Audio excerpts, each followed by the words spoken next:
Hello everyone, welcome to my channel. It's all with passion by Malar. இன்றைக்கி என்ன recipe பார்க்க போகிறோம் அப்படின்னா, ஒரு சூப்பரான ஸ்டார்டர் ரெசிபி தான் பார்க்க போகிறோம். பன்னீர் வச்சு பண்ண போகிறோம். வாங்க எப்படி பண்ணலான்றதை பார்ப்போம்.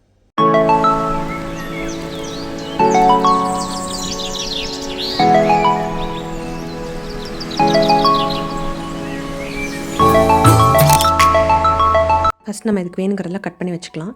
இன்க்ரீடியன்ஸோட டீட்டெயில்ஸ் எல்லாமே நான் வந்து டிஸ்கிரிப்ஷனில் கொடுத்துருக்கேன், செக் பண்ணிக்கோங்க. இப்போ இதெல்லாமே வந்து கட் பண்ணி ரெடியாக இருக்குது.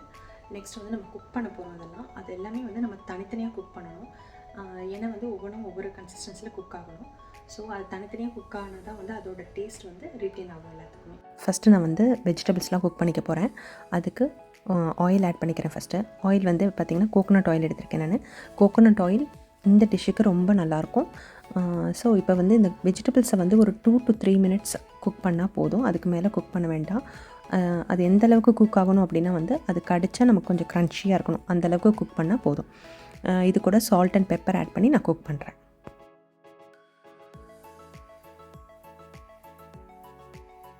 இப்போ வந்து இது நல்லா குக் ஆகிடுச்சு. இதை வந்து நம்ம ஒரு பவுலில் ட்ரான்ஸ்ஃபர் பண்ணிக்கலாம்.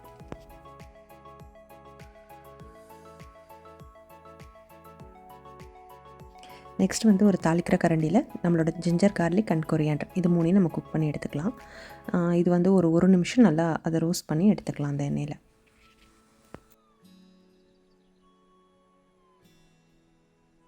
இப்போ வந்து நம்ம கடைசியாக பன்னீரை ரோஸ்ட் பண்ணிக்கலாம். பன்னீர் ரோஸ்ட் பண்ணும்போது அது கூட வந்து chilli flakes, salt and pepper add பண்ணி நம்ம ரோஸ்ட் பண்ணிக்க போகிறோம்.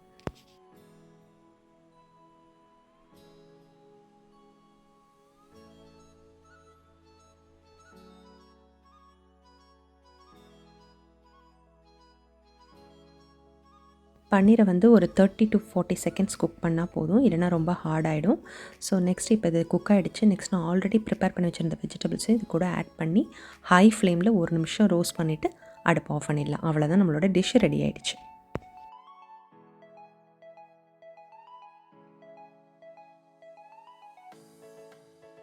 பார்க்குறதுக்கு இப்போ ரொம்ப சூப்பராக கலர்ஃபுல்லாக இருக்குது. இப்போ நம்ம இதை டேஸ்ட் பண்ணி பார்த்துடலாம்.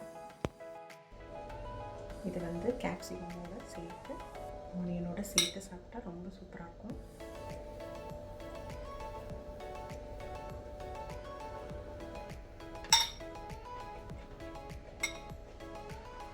சூப்பராக இருக்குங்க.